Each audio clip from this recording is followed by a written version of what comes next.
Baiklah, di sini saya akan menjawab pertanyaan dari Bunga Ananda yang dimana mengatakan bahwa dalam makalah kami ada disebutkan tentang dampak pajak terhadap perilaku perusahaan.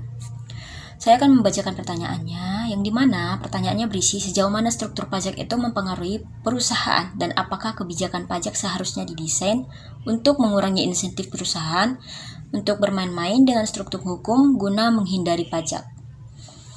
Jawaban yang dapat kami berikan yaitu struktur pajak dapat signifikan jika mempengaruhi pemilihan struktur pajak perusahaan yang cenderung memilih struktur yang mengoptimalkan kewajiban pajak mereka.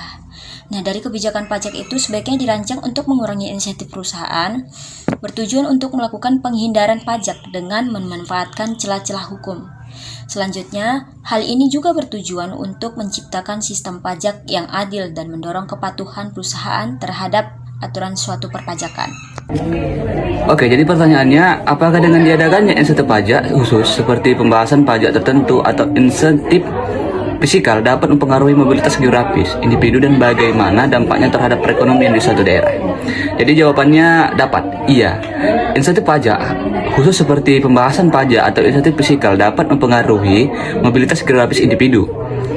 Jika suatu daerah memberikan insentif yang menarik seperti pembebasan pajak bagi penduduk atau bisnis, orang-orang cenderung lebih tertarik untuk tinggal atau membuka usaha di daerah tersebut. Kemudian dampaknya terhadap perekonomian suatu daerah dapat bervariasi. Pemberian insentif pajak dapat meningkatkan investasi dan pertumbuhan ekonomi setempat dengan menarik lebih banyak penduduk dan bisnis.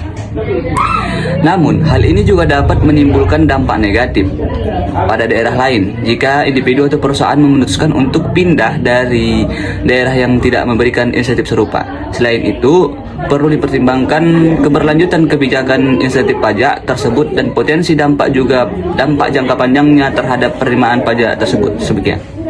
Baiklah, selanjutnya saya akan menjawab kembali pertanyaan dari Salsabila Paijah yang dimana pertanyaannya itu berisi bagaimana mekanisme pajak optimal yang dapat mempengaruhi tingkat pertumbuhan jangka panjang suatu negara dan stabilitas makroekonomi secara keseluruhan serta apa implikasi dari adopsi sistem pajak yang optimal terhadap distribusi pendapatan dan ketidaksetaraan ekonomi.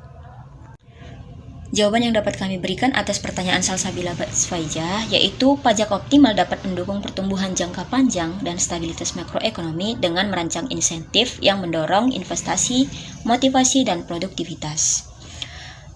Pajak yang efisien itu dapat mengurangi beban pajak pada faktor produksi seperti modal dan tenaga kerja yang dapat membantu mendorong investasi dan menciptakan lapangan suatu pekerjaan.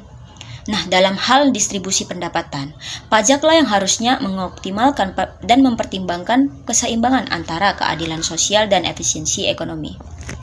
Selanjutnya, pajak yang dirancang dengan baik itu dapat membantu mengurangi ketidaksetaraan dengan mengenakan beban pajak yang proporsional serta menyediakan kebijakan perlindungan sosial bagi kelompok yang rentan. Nah, adapun implikasi dari adopsi sistem pajak itu mengoptimalkan yang dapat menciptakan lingkungan ekonomi, juga mendukung pertumbuhan inklusif dan stabilitas, sambil meminimalkan distorsi ekonomi yang dapat timbul dari beban pajak yang tidak efisien. Sekian dari jawaban saya, semoga dapat membantu. Terima kasih. Baik, di sini saya akan menjawab pertanyaan dari Latifa Aini yang dimana pertanyaannya itu bagaimana perbedaan dalam penanganan pajak terhadap faktor produksi antara negara-negara berkembang dan negara-negara maju, serta apa dampak dan tantangan terhadap pertumbuhan ekonomi masing-masing negara berkembang dan negara maju tersebut. Jawaban yang dapat saya berikan yaitu dalam negara-negara berkembang dan maju sering memiliki perbedaan dalam penanganan pajak terhadap faktor produksinya, yang dimana negara-negara maju ini cenderung memiliki sistem pajak yang lebih maju dan kompleks dengan berbagai intensi pajak untuk mendorong investasi dan inovasi.